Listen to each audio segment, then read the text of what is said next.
ಕಂಡರು ಕಾಣದಾಗಿರುವೆ. ಕಣ್ಣ ಮುಚ್ಚಲೇ ಆಟ ಆಡುತ್ತಿರುವೆ, ನಿನ್ನ ಕಾಣಲೆಂದು ನಾನು ಹುಡುಕುತ್ತಿರುವೆ. ಬಾಬಾನ ಆಟದಲ್ಲಿ ನಾನು ಮಗುವೆ, ಎಲ್ಲ ಕಡೆ ಕಂಡರು ಕಾಣದಾಗಿರುವೆ. ಕಣ್ಣ ಮುಚ್ಚಾಲೆ ಆಟ ಆಡುತ್ತಿರುವೆ.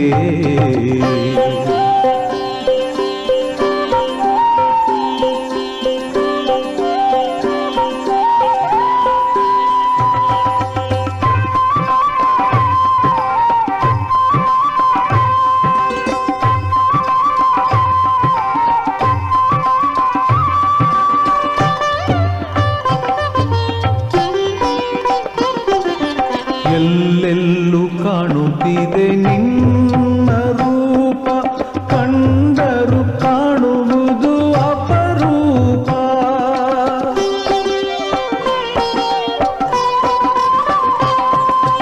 ಎಲ್ಲೆಲ್ಲೂ ಕಾಣುತ್ತಿದೆ ನಿನ್ನ ರೂಪ, ಕಂಡರು ಕಾಣುವುದು ಅಪರೂಪ.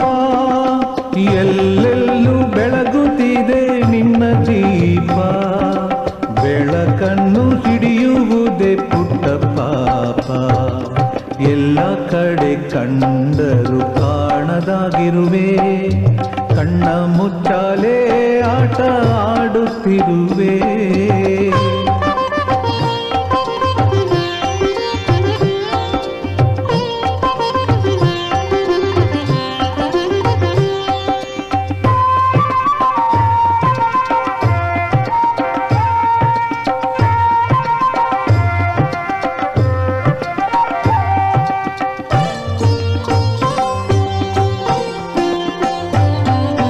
ಬಾಬಾ ನಿನ್ನ ಸನ್ನಿಧಾನ ರೋಮಾಂಚನ, ಬಾಬಾ ನಿನ್ನ ಕರೆಯೇ ವೇಣುಗಾನ.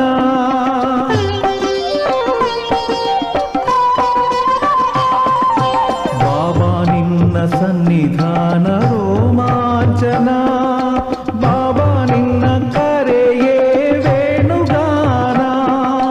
ಬಾಬಾ ನಿನ್ನ ಗುಣಗಾನ ಮನದ ಧ್ಯಾನ, ಎಂದೆಂದು ನಮಗೆಲ್ಲ ಅಮೃತ ಪಾನ.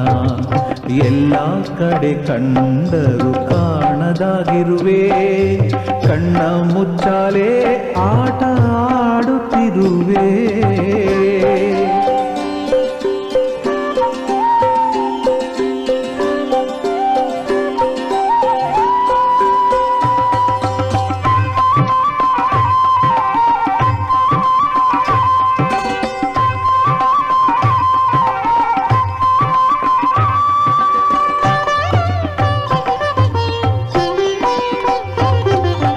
ಮಧುವಿಗಿಂತ ಮಧುರ ಮಧುರ ಬಾಬಾ ಕರೆ, ಸಕ್ಕರೆಗಿಂತ ಸಿಹಿ ಸಿಹಿ ನಿನ್ನ ಅಕ್ಕರೆ.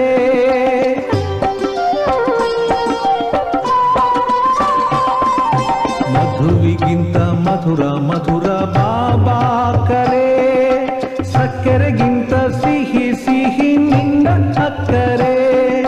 ಬೆಳದಿಂಗಳಂಥ ಬೆಳಕು ನೀನು ನಕ್ಕರೆ, ಸ್ವರ್ಗವು ಈಧರೆ ನೀನು ಸಿಕ್ಕರೆ.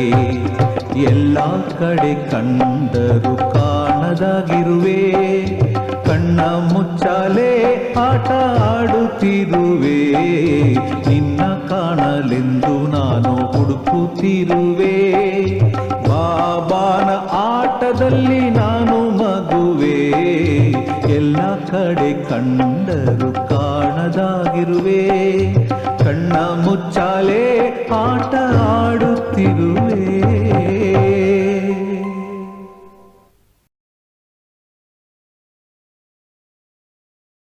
ಓಂ ಶಾಂತಿ. 18/11/2025 ಪ್ರಾರ್ಥ ಮುರುಳಿ.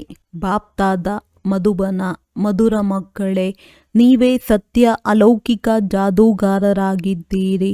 ನೀವು ಮನುಷ್ಯರನ್ನು ದೇವತೆಗಳನ್ನಾಗಿ ಮಾಡುವ ಜಾದು ತೋರಿಸಬೇಕಾಗಿದೆ. ಪ್ರಶ್ನೆ: ಒಳ್ಳೆಯ ಪುರುಷಾರ್ಥಿ ವಿದ್ಯಾರ್ಥಿಗಳ ಲಕ್ಷಣಗಳೇನು? ಉತ್ತರ: ಅವರು ಪಾಸ್ ವಿತ್ ಆನರ್ ಆಗುವ ಅರ್ಥಾತ್ ವಿಜಯ ಮಾಲೆಯಲ್ಲಿ ಬರುವ ಲಕ್ಷ್ಯವನ್ನಿಡುತ್ತಾರೆ.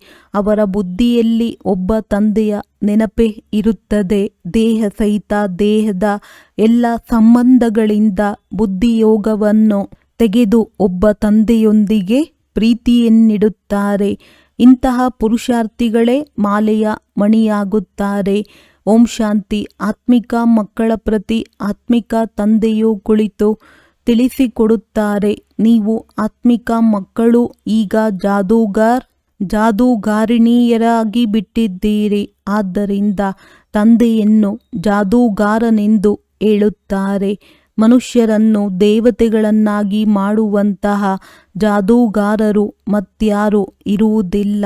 ಇದು ಜಾದೂವಾಗಿದೆಯಲ್ಲವೇ? ಎಷ್ಟು ದೊಡ್ಡ ಸಂಪಾದನೆ ಮಾಡಿಕೊಳ್ಳುವ ಮಾರ್ಗವನ್ನು ತಿಳಿಸುತ್ತೀರಿ. ಶಾಲೆಯಲ್ಲಿ ಶಿಕ್ಷಕರೂ ಸಹ ಸಂಪಾದನೆ ಮಾಡುವುದನ್ನು ಕಲಿಸುತ್ತಾರೆ. ವಿದ್ಯೆಯು ಸಂಪಾದನೆಯಾಗಿದೆಯಲ್ಲವೇ?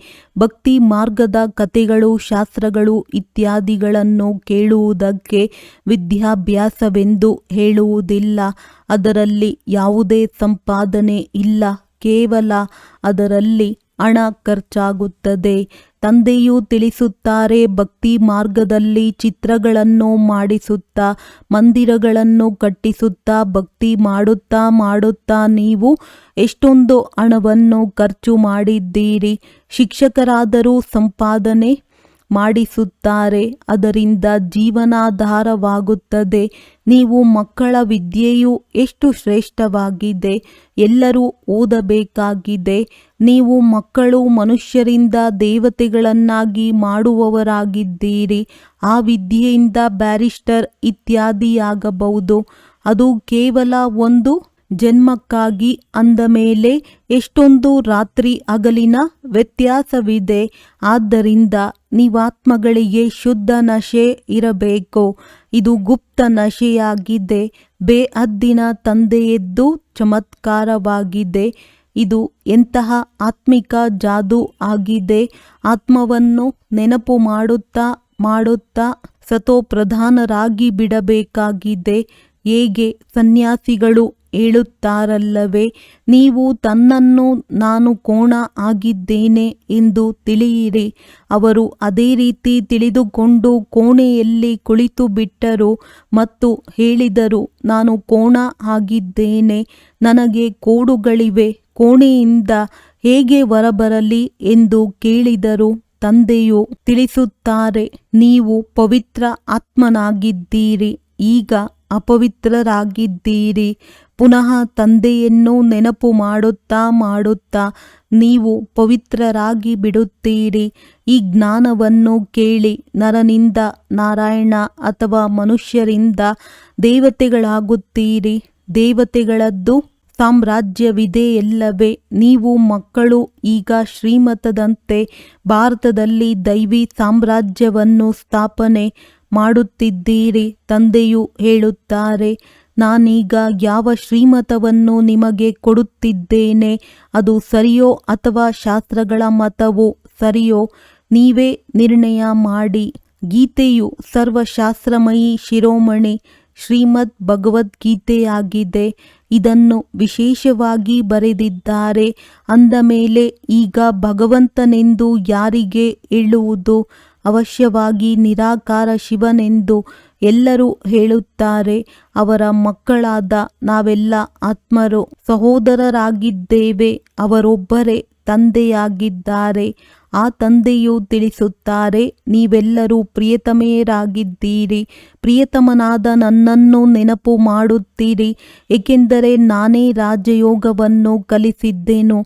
ಇದರಿಂದ ನೀವು ಪ್ರತ್ಯಕ್ಷವಾಗಿ ನರನಿಂದ ನಾರಾಯಣರಾಗುತ್ತೀರಿ. ನಾವು ಸತ್ಯನಾರಾಯಣನ ಕಥೆಯನ್ನು ಕೇಳುತ್ತೇವೆಂದು ಅವರು ಹೇಳಿಬಿಡುತ್ತಾರೆ. ಆದರೆ ಇದರಿಂದ ನಾವು ನರನಿಂದ ನಾರಾಯಣರಾಗುತ್ತೇವೆ ಎಂಬುದನ್ನು ತಿಳಿದುಕೊಳ್ಳುತ್ತಾರೆಯೇ? ತಂದೆಯು ನೀವಾತ್ಮರಿಗೆ ಜ್ಞಾನದ ಮೂರನೆಯ ನೇತ್ರವನ್ನು ಕೊಡುತ್ತಾರೆ. ಇದರಿಂದ ಆತ್ಮವು ಎಲ್ಲವನ್ನೂ ಅರಿತುಕೊಳ್ಳುತ್ತದೆ. ಶರೀರವಿಲ್ಲದೆ ಆತ್ಮವು ಮಾತನಾಡಲು ಸಾಧ್ಯವಿಲ್ಲ. ಆತ್ಮಗಳ ನಿವಾಸ ಸ್ಥಾನಕ್ಕೆ ನಿರ್ವಾಣಧಾಮವೆಂದು ಹೇಳಲಾಗುತ್ತದೆ. ನೀವು ಮಕ್ಕಳು ಈಗ ಶಾಂತಿಧಾಮ ಮತ್ತು ಸುಖಧಾಮವನ್ನೇ ನೆನಪು ಮಾಡಬೇಕಾಗಿದೆ. ಈ ದುಃಖಧಾಮವನ್ನು ಬುದ್ಧಿಯಿಂದ ಮರೆಯಬೇಕಾಗಿದೆ. ಆತ್ಮಕ್ಕೆ ಈಗ ಯಾವುದು ಸರಿ ಯಾವುದು ತಪ್ಪು ಎಂಬ ತಿಳುವಳಿಕೆ ಸಿಕ್ಕಿದೆ. ಕರ್ಮ ಅಕರ್ಮ ವಿಕರ್ಮದ ರಹಸ್ಯವನ್ನು ತಂದೆಯು ತಿಳಿಸಿದ್ದಾರೆ. ತಂದೆಯು ಮಕ್ಕಳಿಗೆ ತಿಳಿಸಿಕೊಡುತ್ತಾರೆ ಮತ್ತು ಮಕ್ಕಳೇ ಅರಿತುಕೊಳ್ಳುತ್ತೀರಿ. ಅನ್ಯ ಮನುಷ್ಯರು ತಂದೆಯನ್ನೇ ಅರಿತುಕೊಂಡಿಲ್ಲ. ತಂದೆಯು ತಿಳಿಸುತ್ತಾರೆ. ಇದು ಸಹ ನಾಟಕದಲ್ಲಿ ಮಾಡಲ್ಪಟ್ಟಿದೆ. ರಾವಣ ರಾಜ್ಯದಲ್ಲಿ ಎಲ್ಲ ಕರ್ಮಗಳು ವಿಕರ್ಮಗಳೇ ಆಗುತ್ತವೆ. ಸತ್ಯಯುಗದಲ್ಲಿ ಕರ್ಮಗಳು ಅಕರ್ಮಗಳಾಗುತ್ತವೆ. ಅಲ್ಲಿ ಮಕ್ಕಳಾಗುವುದಿಲ್ಲವೇ ಎಂದು ಯಾರಾದರೂ ಕೇಳಿದರೆ ತಿಳಿಸಿ.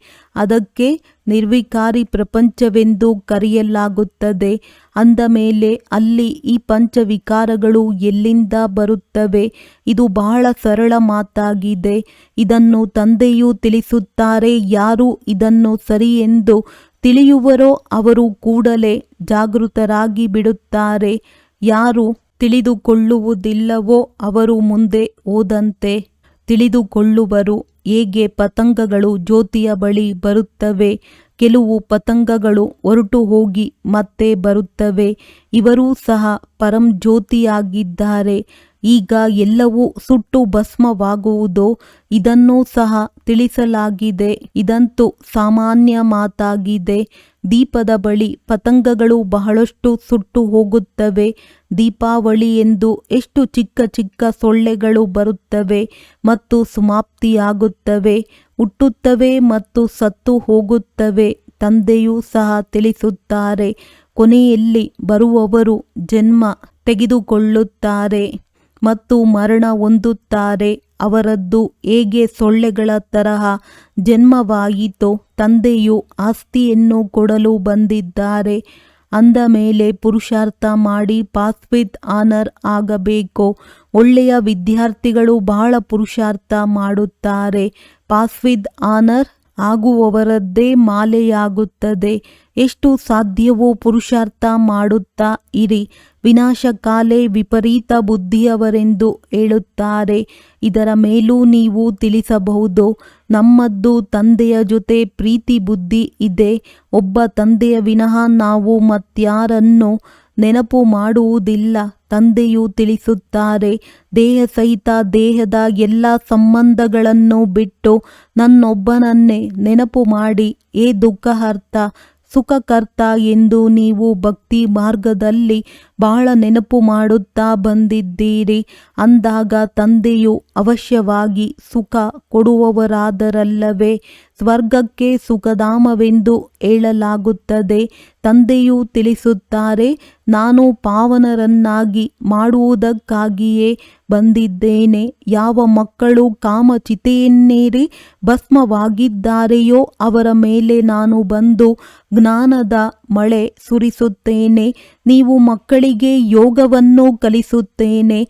ತಂದೆಯನ್ನು ನೆನಪು ಮಾಡಿದರೆ ವಿಕರ್ಮಗಳು ವಿನಾಶವಾಗುತ್ತವೆ ಮತ್ತು ನೀವು ಫರಿಸ್ತಾನದ ಮಾಲೀಕರಾಗಿ ಬಿಡುವಿರಿ.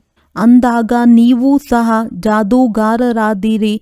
ನಮ್ಮದ್ದು ಇದು ಸತ್ಯವಾದ ಜಾದೂಗಾರಿಯಾಗಿದೆ ಎಂದು ಮಕ್ಕಳಿಗೆ ನಶೆ ಇರಬೇಕು. ಕೆಲವರು ಬಹಳ ಒಳ್ಳೆಯ ಬುದ್ಧಿವಂತ ಜಾದೂಗಾರರಿರುತ್ತಾರೆ. ಜಾದೂ ಮಾಡಿ ಏನೇನೋ ವಸ್ತುಗಳನ್ನು ಹೊರ ತೆಗೆಯುತ್ತಾರೆ. ಆದರೆ ಈ ಜಾದೂಗರಿಯು ಅಲೌಕಿಕವಾಗಿದೆ. ಅರ್ಥಾತ್ ಇದನ್ನು ಒಬ್ಬ ತಂದೆಯ ವಿನಃ ಮತ್ಯಾರೂ ಕಲಿಸಲು ಸಾಧ್ಯವಿಲ್ಲ.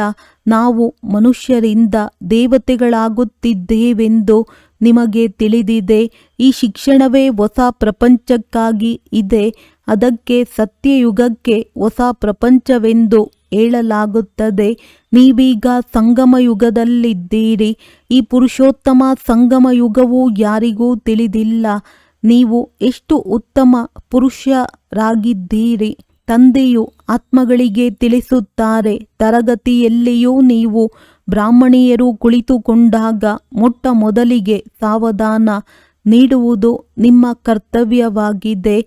ಸಹೋದರ ಸಹೋದರಿಯರೇ, ತಮ್ಮನ್ನು ಆತ್ಮನೆಂದು ತಿಳಿದು ಕುಳಿತುಕೊಳ್ಳಿ. ನಾನಾತ್ಮನು ಈ ಕರ್ಮೇಂದ್ರಿಯಗಳ ಮೂಲಕ ಕೇಳಿಸಿಕೊಳ್ಳುತ್ತೇನೆ. 84 ಜನ್ಮಗಳ ರಹಸ್ಯವನ್ನು ತಂದೆಯು ತಿಳಿಸಿದ್ದಾರೆ. ಯಾವ ಮನುಷ್ಯರು 84 ಜನ್ಮಗಳನ್ನು ತೆಗೆದುಕೊಳ್ಳುತ್ತಾರೆ?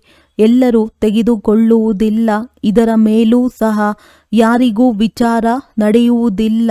ಏನು? ಈಗ ನೀವು ಮಕ್ಕಳಿಗೆ ಸರಿ ತಪ್ಪನ್ನು ಅರಿತುಕೊಳ್ಳುವ ಜ್ಞಾನಚಕ್ಷು ಪ್ರಾಪ್ತಿಯಾಗಿದೆ. ಆದ್ದರಿಂದ ಸತ್ಯ ಕರ್ಮವನ್ನೇ ಮಾಡಬೇಕಾಗಿದೆ. ನೀವು ತಿಳಿಸುತ್ತೀರಿ, ನಾವು ಬೇಅದ್ದಿನ ತಂದೆಯಿಂದ ಈ ಆಸ್ತಿಯನ್ನು ಪಡೆಯುತ್ತಿದ್ದೇವೆ. ನೀವೆಲ್ಲರೂ ಪುರುಷಾರ್ಥ ಮಾಡಿ. ಆ ತಂದೆಯು ಎಲ್ಲ ಆತ್ಮರ ಪಿತನಾಗಿದ್ದಾರೆ. ಆ ತಂದೆಯು ನೀವಾತ್ಮರಿಗೆ ತಿಳಿಸುತ್ತಾರೆ, ಈಗ ನನ್ನನ್ನು ನೆನಪು ಮಾಡಿ ತನ್ನನ್ನು ಆತ್ಮನೆಂದು ತಿಳಿಯಿರಿ. ಆತ್ಮದಲ್ಲಿಯೇ ಸಂಸ್ಕಾರವಿದೆ. ಸಂಸ್ಕಾರವನ್ನು ತೆಗೆದುಕೊಂಡು ಹೋಗುತ್ತೀರಿ. ಕೆಲವರದ್ದು ಬಾಲ್ಯದಲ್ಲಿಯೇ ಹೆಸರು ಬಹಳ ಪ್ರಸಿದ್ಧವಾಗುತ್ತದೆ. ಆಗ ಇವರು ಇಂದಿನ ಜನ್ಮದಲ್ಲಿ ಇಂತಹ ಯಾವುದೋ ಪುಣ್ಯ ಕರ್ಮ ಮಾಡಿದ್ದಾರೆ ಎಂದು ತಿಳಿಯಲಾಗುತ್ತದೆ. ಯಾರಾದರೂ ಕಾಲೇಜು ಇತ್ಯಾದಿಗಳನ್ನು ಕಟ್ಟಿಸಿದರೆ ನಂತರದ ಜನ್ಮದಲ್ಲಿ ಚೆನ್ನಾಗಿ ಓದುತ್ತಾರೆ. ಕರ್ಮಗಳ ಲೆಕ್ಕವಿದೆಯಲ್ಲವೇ? ಸತ್ಯಯುಗದಲ್ಲಿ ವಿಕರ್ಮದ ಮಾತೆ ಇರುವುದಿಲ್ಲ. ಕರ್ಮವನ್ನಂತೂ ಅವಶ್ಯವಾಗಿ ಮಾಡುತ್ತಾರೆ. ರಾಜ್ಯಭಾರ ಮಾಡುತ್ತಾರೆ, ತಿನ್ನುತ್ತಾರೆ, ಕುಡಿಯುತ್ತಾರೆ. ಆದರೆ ಉಲ್ಟಾ ಕರ್ಮ ಮಾಡುವುದಿಲ್ಲ. ಅದಕ್ಕೆ ರಾಮರಾಜ್ಯವೆಂದು ಕರೆಯಲಾಗುತ್ತದೆ. ಇಲ್ಲಿ ರಾವಣ ರಾಜ್ಯವಿದೆ. ನೀವೀಗ ಶ್ರೀಮತದಂತೆ ರಾಮರಾಜ್ಯವನ್ನು ಸ್ಥಾಪನೆ ಮಾಡುತ್ತಿದ್ದೀರಿ. ಅದು ಹೊಸ ಪ್ರಪಂಚವಾಗಿದೆ. ಹಳೆಯ ಪ್ರಪಂಚದಲ್ಲಿ ದೇವತೆಗಳ ನೆರಳೂ ಸಹ ಬೀಳುವುದಿಲ್ಲ. ಲಕ್ಷ್ಮಿಯ ಜಡಚಿತ್ರವನ್ನು ಇಟ್ಟುಕೊಂಡಾಗ ಅದರ ನೆರಳು ಬೀಳುವುದೋ? ಬೀಳಬಹುದೇ ಹೊರತು ಚೈತನ್ಯ ದೇವತೆಯ ನೆರಳು ಬೀಳಲು ಸಾಧ್ಯವಿಲ್ಲ. ನೀವು ಮಕ್ಕಳು ತಿಳಿದುಕೊಂಡಿದ್ದೀರಿ. ಎಲ್ಲರೂ ಪುನರ್ಜನ್ಮವನ್ನು ತೆಗೆದುಕೊಳ್ಳಲೇಬೇಕಾಗಿದೆ. ಹೇಗೆ ರಾಟೆ ಬಾವಿಯಿಂದ ನೀರು ಹೊರತೆಗೆಯುವ ಒಂದು ವಿಧಿ ಇರುತ್ತದೆ ಎಲ್ಲವೇ? ಅದು ಸುತ್ತುತ್ತಲೇ ಇರುತ್ತದೆ. ಹಾಗೆಯೇ ಈ ಸೃಷ್ಟಿ ಚಕ್ರವು ಸಹ ಸುತ್ತುತ್ತಿರುತ್ತದೆ. ಇದರ ಮೇಲೆಯೇ ದೃಷ್ಟಾಂತಗಳನ್ನು ತಿಳಿಸಲಾಗುತ್ತದೆ. ಪವಿತ್ರತೆಯು ಎಲ್ಲದಕ್ಕಿಂತ ಒಳ್ಳೆಯದಾಗಿದೆ.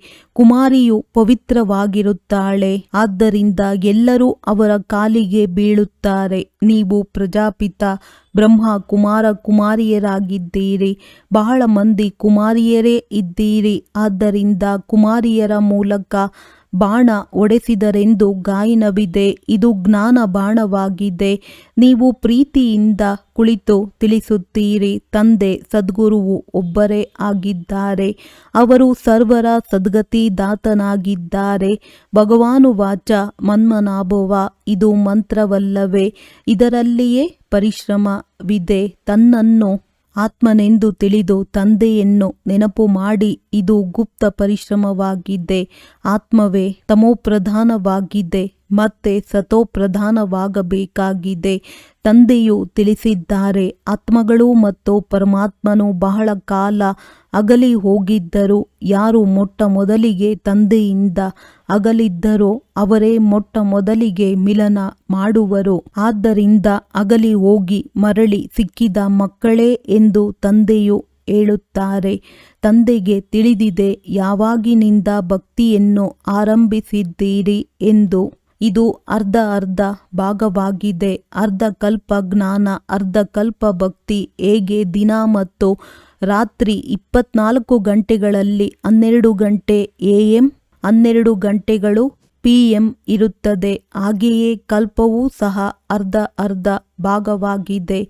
ಬ್ರಹ್ಮನ ದಿನ, ಬ್ರಹ್ಮನ ರಾತ್ರಿ ಅಂದ ಮೇಲೆ ಕಲಿಯುಗದ ಆಯಸ್ಸನ್ನು ಇಷ್ಟೊಂದು ಉದ್ದಗಲವಾಗಿ ಏಕೆ ಹೇಳುತ್ತಾರೆ? ನೀವೀಗ ಸರಿ ತಪ್ಪನ್ನು ತಿಳಿಸಬಲ್ಲಿರಿ. ಶಾಸ್ತ್ರಗಳೆಲ್ಲವೂ ಭಕ್ತಿ ಮಾರ್ಗದ್ದಾಗಿದೆ. ಮತ್ತೆ ಭಗವಂತನು ಬಂದು ಭಕ್ತಿಯ ಫಲವನ್ನು ಕೊಡುತ್ತಾರೆ. ಭಗವಂತನಿಗೆ ಭಕ್ತರ ರಕ್ಷಕನೆಂದು ಹೇಳಲಾಗುತ್ತದೆ ಇಲ್ಲವೇ? ಮುಂದೆ ಹೋದಂತೆ ನೀವು ಸನ್ಯಾಸಿ ಮೊದಲಾದವರಿಗೂ ಸಹ ಬಹಳ ಪ್ರೀತಿಯಿಂದ ಕುಳಿತು ತಿಳಿಸಿಕೊಡುತ್ತೀರಿ. ನಿಮ್ಮ ಫಾರ್ಮ್ ಅನ್ನು ಅವರು ತುಂಬುವುದಿಲ್ಲ, ತಂದೆ ತಾಯಿಯ ಹೆಸರನ್ನು ಬರೆಯುವುದಿಲ್ಲ. ಏಕೆ ಸನ್ಯಾಸ ಮಾಡಿದ್ದೀರಿ? ಕಾರಣ ತಿಳಿಸಿ ಎಂದು ಮೊದಲು ಬಾಬಾರವರು ಹೋಗಿ ಕೇಳುತ್ತಿದ್ದರು. ವಿಕಾರಗಳ ಸನ್ಯಾಸ ಮಾಡುತ್ತಾರೆ, ಆದ್ದರಿಂದ ಮನೆಯ ಸನ್ಯಾಸ ಮಾಡುತ್ತಾರೆ. ನೀವೀಗ ಇಡೀ ಪ್ರಪಂಚದ ಸನ್ಯಾಸ ಮಾಡುತ್ತೀರಿ. ನಿಮಗೆ ಹೊಸ ಪ್ರಪಂಚದ ಸಾಕ್ಷಾತ್ಕಾರವನ್ನು ಮಾಡಿಸಲಾಗಿದೆ. ಅದು ನಿರ್ವಿಕಾರಿ ಪ್ರಪಂಚವಾಗಿದೆ.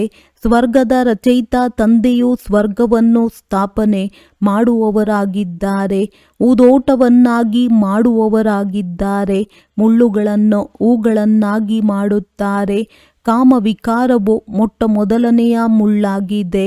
ಈ ಕಾಮವಿಕಾರಕ್ಕೆ ಕತ್ತಿ ಎಂದು ಹೇಳುತ್ತಾರೆ, ಕ್ರೋಧಕ್ಕೆ ಭೂತವೆಂದು ಹೇಳುತ್ತಾರೆ. ದೇವಿ ದೇವತೆಗಳು ಡಬಲ್ ಅಹಿಂಸಕರಾಗಿದ್ದರು. ನಿರ್ವಿಕಾರಿ ದೇವತೆಗಳ ಮುಂದೆ ಹೋಗಿ ವಿಕಾರಿ ಮನುಷ್ಯರು ತಲೆಬಾಗುತ್ತಾರೆ. ನೀವೀಗ ತಿಳಿದುಕೊಂಡಿದ್ದೀರಿ, ನಾವು ಇಲ್ಲಿ ಓದುವುದಕ್ಕಾಗಿ ಬಂದಿದ್ದೇವೆ. ಉಳಿದಂತೆ ಆ ಸತ್ಸಂಗಗಳಲ್ಲಿ ಹೋಗುವುದಂತೂ ಸಾಮಾನ್ಯ ಮಾತಾಗಿದೆ. ಅಲ್ಲಿ ಈಶ್ವರ ಸರ್ವವ್ಯಾಪಿ ಎಂದು ಹೇಳಿಬಿಡುತ್ತಾರೆ. ಆದರೆ ತಂದೆಯು ಎಂದಾದರೂ ಸರ್ವವ್ಯಾಪಿಯಾಗಲು ಸಾಧ್ಯವೇ? ತಂದೆಯಿಂದ ನೀವು ಮಕ್ಕಳಿಗೆ ಆಸ್ತಿ ಸಿಗುತ್ತದೆ. ತಂದೆಯು ಬಂದು ಹಳೆಯ ಪ್ರಪಂಚವನ್ನು ಹೊಸ ಪ್ರಪಂಚ ಸ್ವರ್ಗವನ್ನಾಗಿ ಮಾಡುತ್ತಾರೆ. ಕೆಲವರಂತೂ ನರಕವನ್ನು ನರಕವೆಂದು ಒಪ್ಪುವುದೇ ಇಲ್ಲ. ಸಾಹುಕಾರರು ತಿಳಿದುಕೊಳ್ಳುತ್ತಾರೆ, ಸ್ವರ್ಗದಲ್ಲಿ ಏನಿದೆ ನಮ್ಮ ಬಳಿಯಂತೂ ಹಣ, ಅಂತಸ್ತು, ಮೆಹಲು, ವಿಮಾನ ಇತ್ಯಾದಿಗಳೆಲ್ಲವೂ ಇದೆ. ನಮಗಾಗಿ ಇದೇ ಸ್ವರ್ಗವಾಗಿದೆ. ಯಾರು ಕೊಳಕಿನಲ್ಲಿರುತ್ತಾರೆಯೋ ಅವರಿಗೆ ಇದು ನರಕವಾಗಿದೆ. ಆದ್ದರಿಂದ ಭಾರತವು ಎಷ್ಟೊಂದು ಬಡ ದೇಶ, ಕಂಗಾಲಾಗಿದೆ. ಈ ಚರಿತ್ರೆ ಭೂಗೋಳವು ಪುನಃ ಪುನರಾವರ್ತನೆಯಾಗುವುದು. ತಂದೆಯು ನಮ್ಮನ್ನು ಪುನಃ ಡಬಲ್ ಕಿರೀಟಧಾರಿಗಳನ್ನಾಗಿ ಮಾಡುತ್ತಾರೆಂದು ನಿಮಗೆ ನಶೆ ಇರಬೇಕು. ಭೂತ, ಭವಿಷ್ಯತ್, ವರ್ತಮಾನವನ್ನು ಅರಿತುಕೊಂಡಿದ್ದೀರಿ. ಸತ್ಯ ತ್ರೇತಾಯುಗದ ಕಥೆಯನ್ನು ತಂದೆಯು ತಿಳಿಸಿದ್ದಾರೆ. ನಂತರ ಮಧ್ಯದಲ್ಲಿ ನಾವು ಕೆಳಗಿಳಿಯುತ್ತೇವೆ. ವಾಮ ಮಾರ್ಗವು ವಿಕಾರಿ ಮಾರ್ಗವಾಗಿದೆ. ಈಗ ಪುನಃ ತಂದೆಯು ಬಂದಿದ್ದಾರೆ. ನೀವು ತಮ್ಮನ್ನು ಸ್ವದರ್ಶನ ಚಕ್ರಧಾರಿ ಎಂದು ತಿಳಿಯುತ್ತೀರಿ. ಚಕ್ರವನ್ನು ತಿರುಗಿಸಿ ಇದರಿಂದ ತಲೆ ಕತ್ತರಿಸುತ್ತೀರಿ ಎಂದಲ್ಲ. ಕೃಷ್ಣನಿಗೆ ಚಕ್ರವನ್ನು ತೋರಿಸಿ ಕೃಷ್ಣನು ರಾಕ್ಷಸರನ್ನು ಚಕ್ರದಿಂದ ಕೊಂದನೆಂದು ಹೇಳುತ್ತಾರೆ. ಆದರೆ ಇದು ಸಾಧ್ಯವಿಲ್ಲ. ನೀವು ತಿಳಿದುಕೊಳ್ಳುತ್ತೀರಿ, ನಾವು ಬ್ರಾಹ್ಮಣರು ಸ್ವದರ್ಶನ ಚಕ್ರಧಾರಿಗಳಾಗಿದ್ದೇವೆ. ನಮಗೆ ಸೃಷ್ಟಿಯ ಆದಿ ಮಧ್ಯ ಅಂತ್ಯದ ಜ್ಞಾನವಿದೆ. ಸತ್ಯಯುಗದಲ್ಲಿ ದೇವತೆಗಳಿಗಂತೂ ಈ ಜ್ಞಾನವಿರುವುದಿಲ್ಲ. ಅಲ್ಲಿ ಸದ್ಗತಿ ಇರುತ್ತದೆ. ಆದ್ದರಿಂದ ಅದಕ್ಕೆ ದಿನವೆಂದು ಹೇಳಲಾಗುತ್ತದೆ. ರಾತ್ರಿಯಲ್ಲಿಯೇ ಕಷ್ಟವಾಗುತ್ತದೆ. ಭಕ್ತಿಯಲ್ಲಿ ದರ್ಶನಕ್ಕಾಗಿ ಎಷ್ಟೊಂದು ಹಠಯೋಗ ಇತ್ಯಾದಿಗಳನ್ನು ಮಾಡುತ್ತಾರೆ. ನೌದಾ ಭಕ್ತಿ ಮಾಡುವವರು ಪ್ರಾಣ ತ್ಯಾಗ ಮಾಡುವುದಕ್ಕೂ ತಯಾರಾಗಿ ಬಿಡುತ್ತಾರೆ. ಆದ್ದರಿಂದ ಸಾಕ್ಷಾತ್ಕಾರವಾಗುತ್ತದೆ. ಡ್ರಾಮಾ ಅನುಸಾರ ಅಲ್ಪ ಕಾಲಕ್ಕಾಗಿ ಅವರ ಇಚ್ಛೆಯೂ ಪೂರ್ಣವಾಗುತ್ತದೆ. ಬಾಕಿ ಈಶ್ವರನು ಏನನ್ನೂ ಮಾಡುವುದಿಲ್ಲ.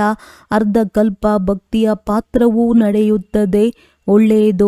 ಮಧುರಾತಿ ಮಧುರ ಅಗಲಿ ಹೋಗಿ ಮರಳಿ ಸಿಕ್ಕಿರುವ ಮಕ್ಕಳ ಪ್ರತಿ ಮಾತ್ಪಿತಾ ಬಾಪ್ದಾದಾರವರ ನೆನಪು, ಪ್ರೀತಿ ಹಾಗೂ ಸುಪ್ರಭಾತ.